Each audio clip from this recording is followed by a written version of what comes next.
Ooh, selling, ick. That's what people think when they hear of selling a lot of the time. If you get that business bit working really well, it's a win for everybody. And it does. It really baffles my brain that as business owners, we think that selling is a bad thing. The money is the byproduct of the purpose, because as we talk about a lot, without a really true purpose, something that makes you want to get out of bed in the morning, you won't have the money anyway. If you liked what I was just talking about, if you like my vibe, then there's something else you can do afterwards. Morning, Molecraft. Morning, Vicky. D. Davis. Don't know what to call you now. You keep doing this to me. Don't know what you expect anymore. It's kind of the standard opening these days, isn't it? It's better than slank, like we were just talking about. You just said I slank. Into a chair, for context. Yeah. So, what are we talking about today? It's a great question. What are we talking about today? We are talking about selling with purpose. Ooh, selling, ick. That's what people think when they hear of selling a lot of the time. Selling with purpose might sound even more icky. Yeah, it's so this conversation came off the back of our conference that has recently passed, and the awareness that you got a really weird smirk on your face because it sounded like the conference is dead when you said like the conference is past. All right, it's just recently happened then. Is that better? That's better. Okay. We'll watch it back, otherwise I wouldn't have called you up on it. Anyway, we was having a conversation about the conference that's not dead. It's just recently happened, passed. And we were saying how important it is to talk about your services and how you can help people, but how that fills people with dread, I think, in that, oh God, you're just selling yourself and it's really horrible, and oh God, no, like if people want to buy from you, they should have the choice to come to you without it being rammed down your neck. Yep. Thoughts, please? Well, subjective, isn't it? Rammed down your neck. It depends how you look at it, really. The way we would look at it is go, it's your duty as the person presenting any kind of value to somebody. And that might be, I was actually talking about this on one of our group coaching calls last night. The value behind what you're talking about could be educational value, could be actual go away and do this thing kind of value. It could be value behind somebody trusting you and getting to know you and just getting a feel for you as a person. So that could be the value you're bringing. Whatever that value is, and whatever it is that somebody's receiving that information and what they do with it might go, oh, I actually quite like the sound of this person. I actually really think they could help me, and they might be the person to do that for me. We look at it like the next logical step is, if you liked what I was just talking about, or if you like my vibe, then there's something else you can do afterwards. Now that thing might be free, first of all, like, and I know we're talking about selling here, but it could be that you're just giving somebody a next step. So that could be a free thing, that could be a very low ticket thing, or it could be a high ticket thing. But the way we look at it is it's your duty, it's your being in service of that person to lead them onto a choice if they want to find out more about you and they want to more of a result, let's say, and they need some support with getting that result. That might be what they do next. Yeah. By hiding it, keeping it a secret, is that the right thing to do? Because almost like that's what a lot of people are doing, is here's some stuff, but I'm going to keep it a secret how you actually buy it from me. Yeah. So I think we can break this down into almost two different conversations that tie together. You've got the value piece and then you've got the selling piece. And we know through conversations with people that are in our world and people that, you know, have a little poke behind the curtain to see what's in the world, they go, I don't understand the value piece, because we get stuck on the how it works. So if you're selling training, our brains get stuck in the, well, how many sessions are you going to have? And we think that the value piece is it's almost like shoving a load of stuff into that service, isn't it? To make it feel like, oh, in order for it to warrant a certain price point, there needs to be a fuck ton of stuff in there to make it seem valuable. But then that's not how we look at value. The value is, like you already mentioned, it's that result. Like, what is the result that somebody's going to get from working with you?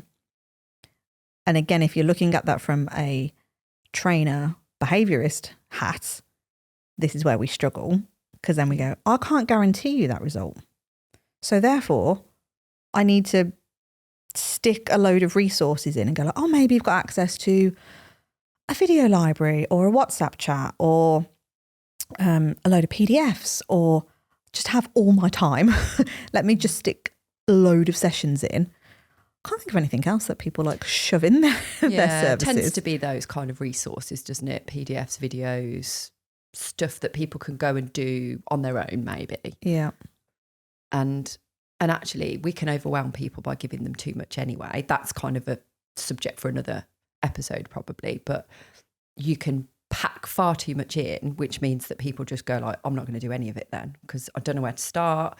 I don't know what to do with all this information.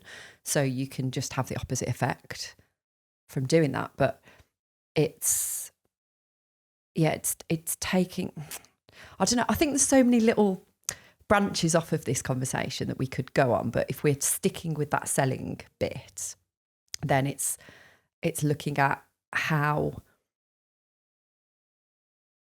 I don't know, it's almost like, again, what we were saying before about that purposeful selling. That's what we're here to do. Yeah, it's like you cannot have, well, if you look at it in terms of, and again, this is a massive generalization. Most businesses go, I haven't got enough inquiries coming in. Therefore, that means you're not selling enough. Therefore, that means you haven't got enough cash in the bank. So essentially, it's all around money. It's just a few steps further down than you think. So you haven't got enough money in the bank. And therefore, when the money in the bank is like we refer to it, it's like the lifeblood of the business, isn't it? The business cannot stay alive unless it's got cash pumping through it. It's just impossible. Otherwise, it's not a business. Go be a charity and just go earn some cash elsewhere. So when you start looking at your business like a business and go, right, okay, I need to generate some lifeblood going through it, you have to concentrate on selling. And selling needs to be done in such a way where you are in 100% service of somebody. Mm-hmm. Mm-hmm. We often refer to this as like being the bouncer of your own nightclub. So anyone's technically welcome, but then you start putting your little qualification processes on. So maybe you're not allowed in if you're wearing trainers and not shoes. Little things like that. Or it's like, oh, maybe actually this club plays dance music versus heavy metal. If you like one or the other, it's likely it's not going to be the right club for you, depending, that kind of thing. And this is all you're doing with your business. You're identifying what you're really fucking good at, who it's for, and then telling everybody about it. Because if you don't tell anybody about it, nobody gets to go to the club anyway. So how are you going to help all these people? Do you want a full, like, buzzing club, or do you want a half-empty club where people feel like they're rattling around and nothing's happening? So, and that's how you'll feel with no customers. And you'll just be in that sort of scratty, like, panic mode about money, what we call get energy, like, I need the money, I'm desperate for it. And you're bringing any old person in. So you start accepting the trainers that you wouldn't normally accept. You start accepting caps, and you wouldn't normally accept people in the club with caps. So back to the bounce nightclub analogy. So you might then slack on your actual values and your rules, if you like, about who comes in. So that then affects like the actual running of that business as well, doesn't it? Yeah. And it does. It really baffles my brain that as business owners, we think that selling is a bad thing. Yeah. Yeah. I really, really struggle with this concept. Yeah, me too. Because it's like, to the point where I remember when I was doing really well, and it still feels like, I feel like I still need to caveat it and go like, oh, it's not an ego thing. I don't mean it like that. But I was doing really well. And it wasn't through, me putting a gun to somebody's head and going like, buy this thing, like you will do it now.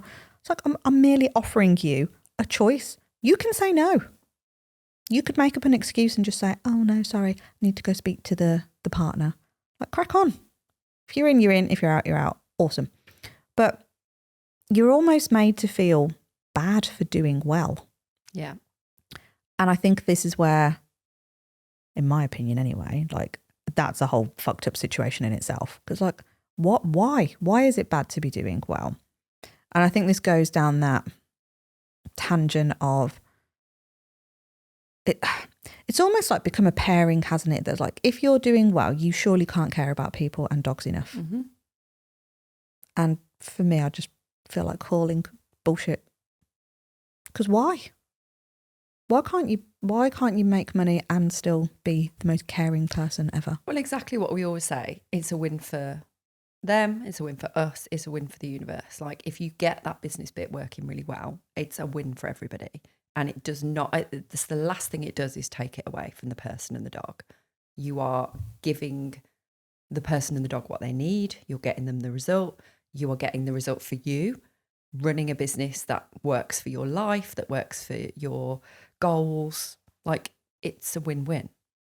So if, like we've said this before, if all the win is for the client and you're losing out, how is that sustainable? Yeah. Because giving your all, I know we're givers and I know all this, like I'm a peoply person. I love to please people. But at the end of the day, like I need to please me as well. And you will burn yourself out. You'll overwhelm yourself. You'll wish you hadn't included all that stuff that you've included to get the client over the line. I need to give this stuff to get the person in. And then you've got them in and go, oh God, what have I done that for? Oh my God, the amount of times I've done that. I've got to deliver all this stuff now. Yeah. And it's killing me. I hated that. That was back in the day where I was really shit at sales. And you would come up with these like things of going like, oh, well, when you try and like dabble. So like maybe you're listening to a podcast like ours and you think, oh, I'm going to try it out. But you've got no clear guidance because you've not actually invested in the mentorship and you're trying to piecemeal it all together. And then maybe you've read a book and some other stuff. Well, this is what I did anyway. I don't know about anybody else. So I'd try and dabble with these things. I'm like, oh, look, I've just created this amazing thing and I've chucked all this stuff in. And then I'd made the sale, felt really good for all of like 5 seconds. It was a massive dopamine hit. And then I was like, oh, fuck. I've actually got to do all that stuff now. And I feel like I've massively underpriced it because it didn't feel good. So going back to that win for them and win for you bit, it's like, that did not feel like a win for me, even though it was a decent amount of cash going in the bank. It didn't feel like a fair value exchange. No, and also, don't you feel like when you do that, you realise straight away? Yeah. Like, it's not a delayed reaction thing. No, it was like instant. I bet anyone listening to this that's done that before and either slashed the price or they've given too much stuff away included in that price, you've gone, instantly the phone's gone down or the Zoom's like finished and you're like, oh God, I've now got to do that stuff. Yeah. And it's like for a certain amount of time and you're like, oh no, that's adding a lot onto me, like onto my life. Like it's going to really impact me. And instantly you just get this gut feel about it, don't you? Like it's a good gut feel or it's my heart just sinks thinking about it kind of gut feel. Yeah. It's painful, isn't it, that you have to learn the hard way, these lessons of business. Yeah. Even when you do invest in mentors, and again, like we are very guilty of doing this. We pay a substantial amount of money to get great advice and then still go, we'll just try it anyway. And then go, oh, why? Why have we done that? Yeah, but I feel like we're now in a good place with knowing if we're going to invest in someone, we will do what they're saying. Like, we'll follow the advice. It doesn't make sense to not do it, but we've been there. Yeah, we've done it. We've fallen off the path. We've shiny object syndrome. Like, you all know it, I'm sure. And it really doesn't serve. Like, it's not served us when we've gone off track and we've gone, oh, let's just listen to that person and do that thing. And it's like, well, if we're going to do that, we need to go all in with that person then, not just flit about from this person to that person. And I know it's really hard because there'll be our clients are listening to this podcast now, and I'm sure you're listening to other people at the same time. We're not naive in thinking that you're not going to be, but our advice would be, like, honestly, if you can, try and close your little ears to as much noise as possible. You will do better. Just listening to one train of thought. And again, I'm not saying our train of thought is the only way, but it helps. Like, maybe in the early days, listening to that one person trying to shut everything out is a really good piece of advice. And then maybe when the strategy changes, you might want to open up that kind of vision to other people. But, you know, again, that is an episode for another day probably as well. But for us, definitely, like, we have learnt that staying on track is the way forward. Oh, yes. And if you value that person's opinion as much as you say you do, why would you not listen? Yeah. Yeah. We're so fucked up as humans, really, aren't Absolutely. Absolutely. It's almost like your body's built to, like, test you constantly to go like, oh, there's a thing there. Can you ignore it? Or can you keep doing what you're supposed to do? It is, isn't it? So coming back to then the lifeblood of your business, because again, it is a business. It is its own entity. God's a lot of its and is's in that. But without the business operating, you are not going to be able to help people, including yourself. And it's almost like we need to do so much work on breaking down a barrier to go, what is it? I'm very distracted. There is a motorbike in the background or something. I'm trying so hard to maintain my train of thought. I do apologise, listeners. I don't even understand how we can hear that. I feel like we're in a padded cell here. We are in a padded cell on our little cat scratcher chairs. But yeah, what was I saying? I don't know, lifeblood of business and stuff. And then it's just like, see, I fell off track.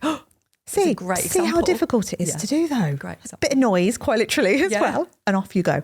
Right, what were we saying? Let's try and pull it back. So we were on about lifeblood. That's it. Like, not being able to understand why we have this problem with thinking that it's almost this thing where if we feel like we're not, air quote, affordable, if we're not accessible, all this kind of stuff, we're actually damaging people and dogs.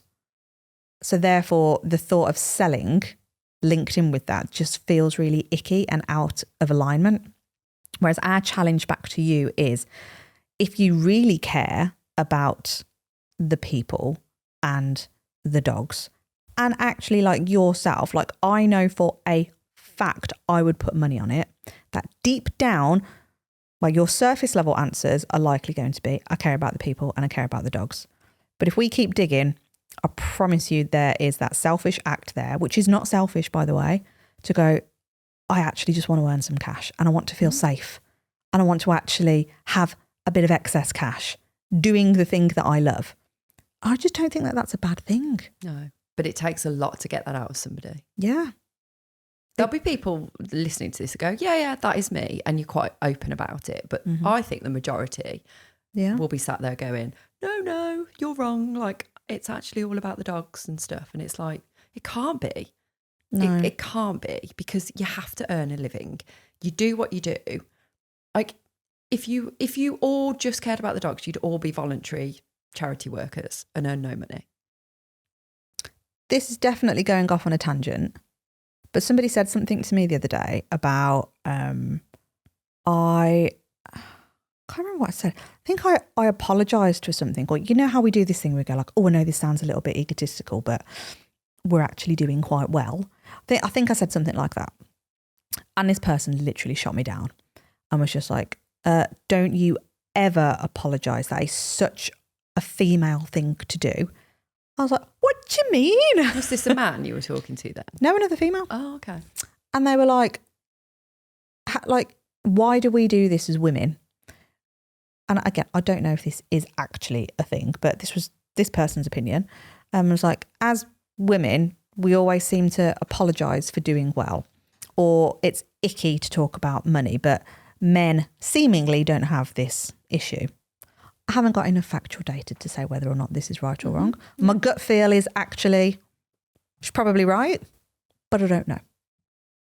But maybe that's it, because it's a very female-dominated industry, isn't it, really? Yeah. Yeah. It's like that caring role. And, you know, and maybe, again, it's like a whole big topic in itself, but that societal thing of men bring home the money, and maybe we just don't see ourselves as business owners, and that money's bad. And do you know what I mean? I still think there's so much to talk about around money mindset, because to me this is all linked with that selling. Because if you feel bad about selling, then there is a money block there somewhere. Yeah. And those blocks, as we know it from the coaching sessions that we do with our clients, like, they are deep rooted. Childhood rooted a lot of the time. Yeah. And they're things that you'll find yourself, you know, like your own habits. Like, it fascinates me when I spend any time with my sister and money comes up. She always says to me, she's like, do you ever think about anything that isn't money? And I was like, I just find it really fascinating that people have this perception of me.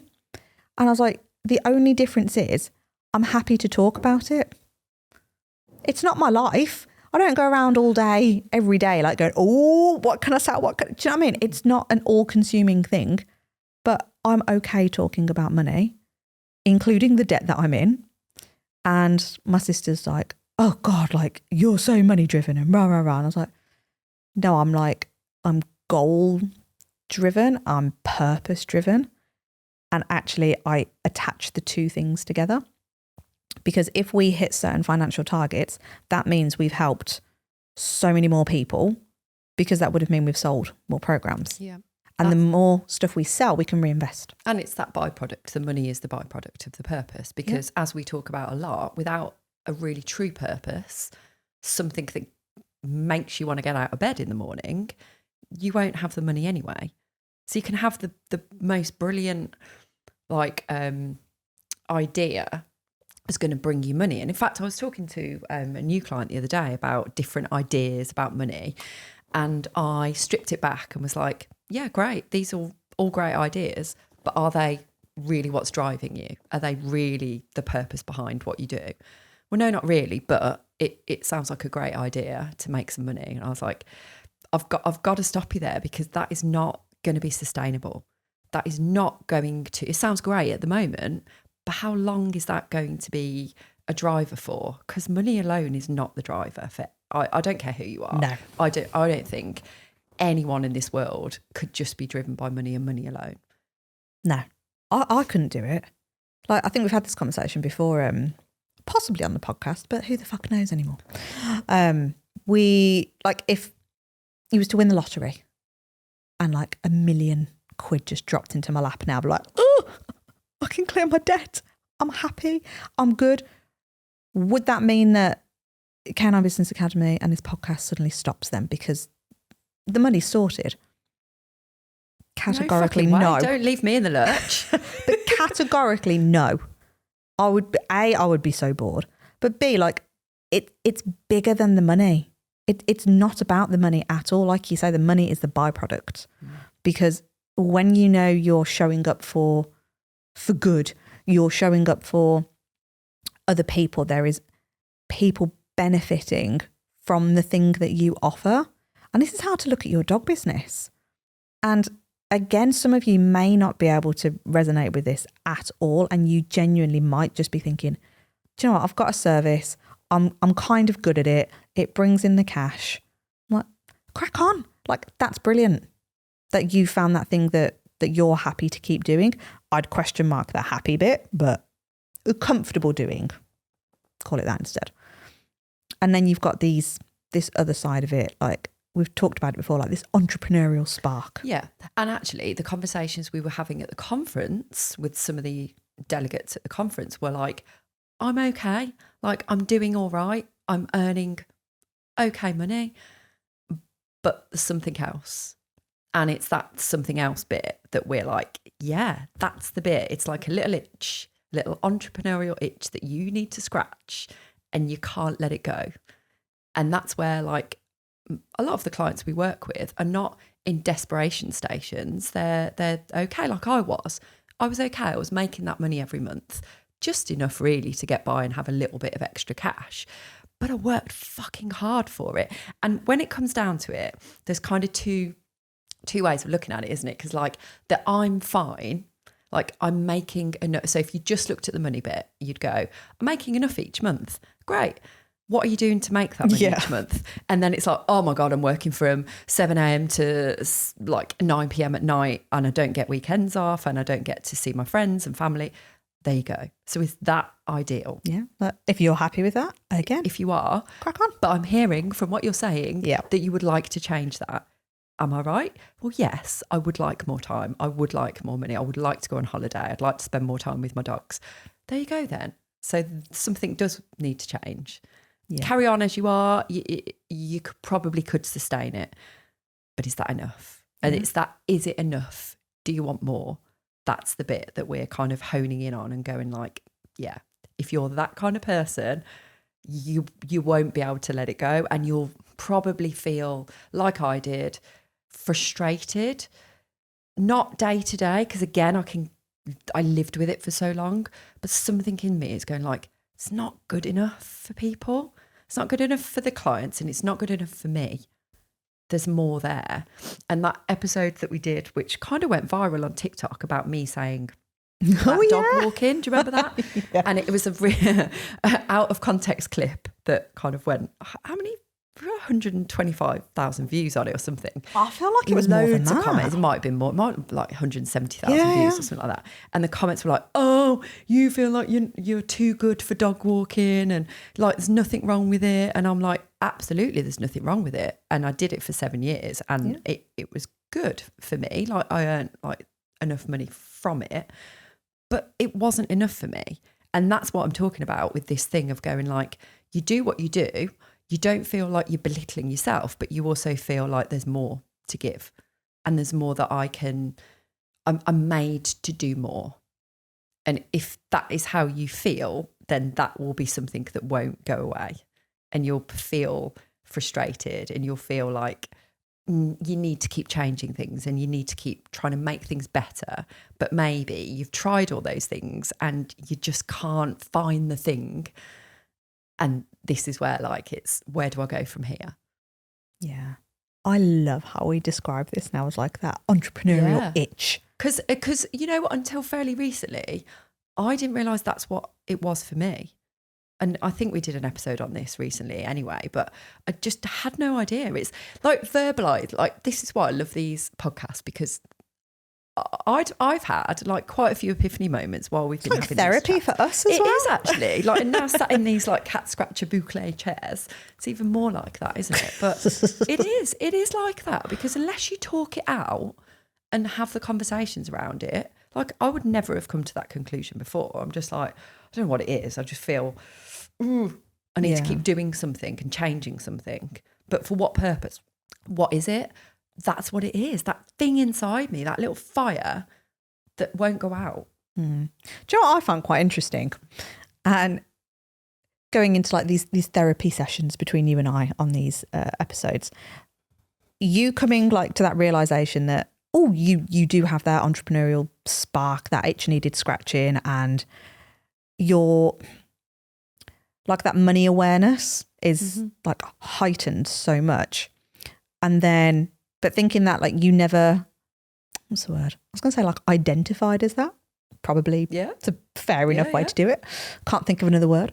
And then actually on the flip side for me, because I've always been so comfortable talking about business and money, I think it easily has that perception of like, oh, maybe not caring as much. But when I actually look back on it, everything I've done, like the origination sounds weird to say it. Origin, whatever it is, the initial start of those programs that I'd started to look at, that was to make it better for the client. See, this is right. This is my perception of it now. If you can't let it go and you can't stop trying to better not only yourself but for the client, it's all about the clients. Yeah. So anyone for me that's got that entrepreneurial spirit or spark, they are all about bettering for the client as well as themselves. Yeah. It has to be. It has to be. There's It's got to be there's- linked. There is no way it can work without it, because there is no way I sat there and went, how can I earn a fuck ton of money and basically just sell things to people that don't need it? And I was like, I couldn't have done it. Like, that integrity within me, it's just like, I cannot do that. It has to be to benefit the client. That person coming into my world, I want to know that I have given them absolutely every ounce of me, within reason, to go, I would literally bend over backwards to make sure that you get the result that you need at a value exchange that is fair. So that win for them, win for me. But it all stems from and originates from looking at how you can serve that client. And in order to serve that client, you have to take responsibility and go, it is my duty as a business owner, as this expert with my service that I now have available, it's my duty to be able to have the skill set to get that in front of people and sell it and to talk about it. Because how can I help anybody if I'm not talking about it, if I'm not selling it? I don't want to be the world's best kept secret, because it doesn't help anybody. A little story from our mentor, Matt. He was telling the story about his sister. Yeah. His sister was trying to find a piece of apparatus for her mother-in-law. That's it, isn't it? Yeah. And she was researching, like, for getting in and out of the bath. So she's getting a bit older and she needs a bit of support getting in and out of the bath. So she had no real clue what she was buying, like how much well, she had a bit of a ballpark figure in her head, but money wasn't an object, let's say, right? So she found this company, didn't she? Rang them up and was asking about how much this product was. And the person on the end of the phone, the saleswoman on the end of the phone, was refusing to give the price because she needed to fill a form out. No, you've got to fill the form out first. And she was like, yeah, I appreciate that I've got to fill a form out. However, can you just give me an idea of what I'm looking at here? No. So our process is that you need to fill the form out. And this went on, didn't it? And this back and forth. And she was like, yeah, I just want to know how much it is. And this person would not, there was clearly a script. There was clearly an order of things. And basically, it turned out that she thought, this salesperson thought that it was very expensive, the product she was selling, and that she might not be able to afford it. And actually, didn't she like go in straight away though and said, you'll find it cheaper. You'll find it cheaper on Amazon or something like that. And she was like, I'll tell you now, you can find it cheaper on Amazon. And this completely, because that person, our mentor's sister, could absolutely afford it. And it was actually cheaper than she thought in her mind. And was like, well, because you have knocked my confidence in this entire process and the way you've come across, and you haven't owned it and you haven't appeared like you're guiding me, I'm out. I'm not buying the thing. So that's how it, like, that icky, I feel like it's too expensive, I've got money mindset issues myself and I'm projecting them onto you as the buyer. That had completely turned her off. And she's like, I'm not buying that thing. Mm-hmm. Even if it was 50 quid, I'm not buying it from you. It's amazing what people will pick up from you though, and what senses, because if you are so confident in your ability that your service, that your product, that your thing is going to get the result that person wants, it's like, own it. Yeah. But as soon as you then start thinking like, oh God, they're not going to be able to afford it. Well, first of all, like if you're going into a sales conversation, how is that a helpful thought for you to have? Because how do you feel before you jump into that call if you're already thinking they're not going to be able to afford it? Never going to end well, is it? Let's face it. And actually what I will say is you have to have 100% confidence in what you're selling. So if there's any doubt and you're trying to push something that you don't actually believe in, just stop doing it for the time being. Yeah, like do some work first on it. Relook at your service and go, am I happy with this? Is this going to get somebody a result? And if it's not, like, do some work on that. Yeah, because for us, when we were at that conference, stood on that stage telling people about our program and how, and we were giving examples of some testimonials from clients and just, you know, successes and wins and stuff like that. There is no part of me that felt icky about it. There's no part of me that felt like this is the wrong thing to do. It felt so right because our 1,000,000% like everything we believe is that program will get you the result. And that just kind of says it all for us, really, doesn't it? So if you can have that conviction and there is 100% confidence in what it is that you can offer somebody and how you can support them and the result they can get, there shouldn't really be any issues around that selling, as far as I'm concerned. Now, there will be issues around the process of that sale, like the questioning around the sales process and how you actually structure it. But as far as the actual belief in that product goes, I think that's number one. Like, it has to be number one, is that belief in the product or service. Yeah. It's what do you think comes up in, because it's been so long, I struggle with it, and I know I used to fear jumping on the phone with people. I used to really, you'd tell yourself, like, if you were ringing an inquiry back, and maybe it wasn't like back then, I didn't have a scheduled diary link where somebody could book it in. It was just a message that was in my inbox or something. And I'd pick up the phone to call them back, and the thoughts running through my head would be, please don't answer. Please don't answer. Please don't answer. How the fuck am I going to actually get some money in my bank if they don't answer the fucking phone? And why are we thinking, please don't answer? Yeah. I've done it. I've done exactly the same. It's like, it's ridiculous. And then the brain kind of goes, oh, well, if they don't answer, then maybe they'll just text me. And then I'm like, oh, I can breathe because now I don't have to speak to somebody. And then they're just going to drop money over a text message that they haven't heard my voice. They haven't heard anything else, but they're going to be willing to bank transfer me some money into my account and hope for the best that I show up. Yeah. Yeah, it's crazy. It's so shit when you think about it. But I did it. Yeah, me too. How many people still do it, do you reckon? Loads. It's that protection thing, isn't it? It's like fear of rejection. It's fear of, what if they say no? What if I've encroached in their life? Like, they're in the middle of something. They won't answer the fucking phone then if they're in the middle of something, will they? Or they might and go like, oh, can I call you back? Yeah, great. That's it. Do you know what? Yesterday when we were doing some reach outs to people, because we're very big believers in, again, pick up the phone and speak to people. And we were doing this yesterday. And then a phone number that I didn't know on my phone, it started ringing me. And because I had time to answer it, I answered it. I was like, hello. Like, the person had hung up straight away. I'm like, do you reckon it was like a spammy thing? Or? No idea. But I'm like, it was a mobile number. I'm like, hello? Okay. And then immediately hung up. I was like, oh. Did I say hello? Was that enough? That feeling of dread. Oh shit, I've answered the phone. I didn't have them at hello.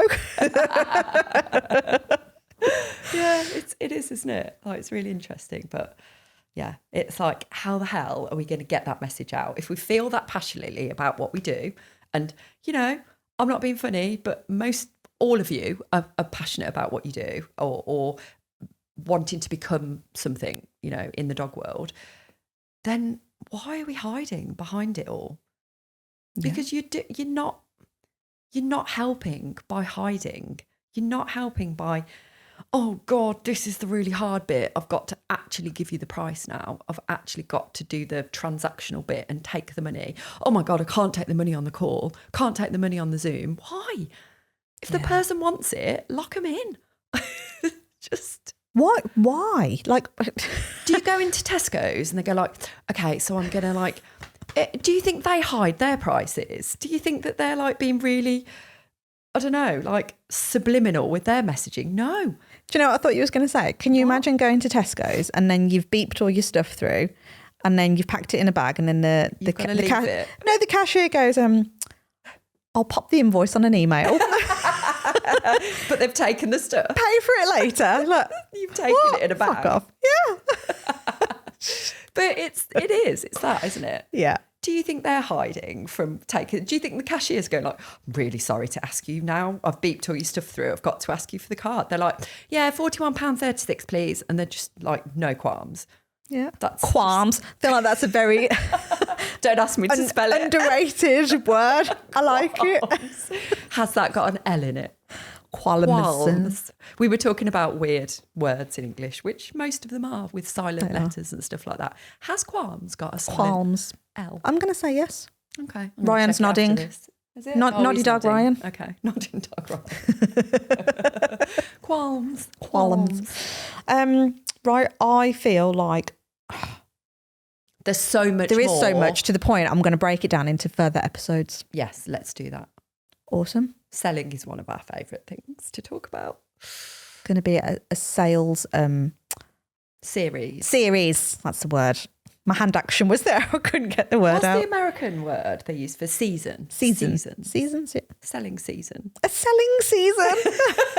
Okay. She's got really excited about this. Oh, it's like Halloween season, but we'll do a selling season. We want people to be as excited about selling as Halloween. Can I get some decorative things for selling? What can we do? Little pound signs. A selling skeleton. How not to feel dead in your business. Like the passing of the conference. Yes, there you go. Feel like we need to wrap it up now. Yeah, okay. Thanks, guys. Oh, no, wait, hold on. Before you go. If you enjoyed this episode, make sure you get your little butt, keyboard bash away in a positive way, onto Google and leave us a review. I had no idea where that was going to go then, people. That's why I thought I'd keep it fresh. Cool. So fresh and so clean. I feel safe that was the CTA at the end. Yep, okay. Google review. Google review. Do it. Thank you. Bye-bye now.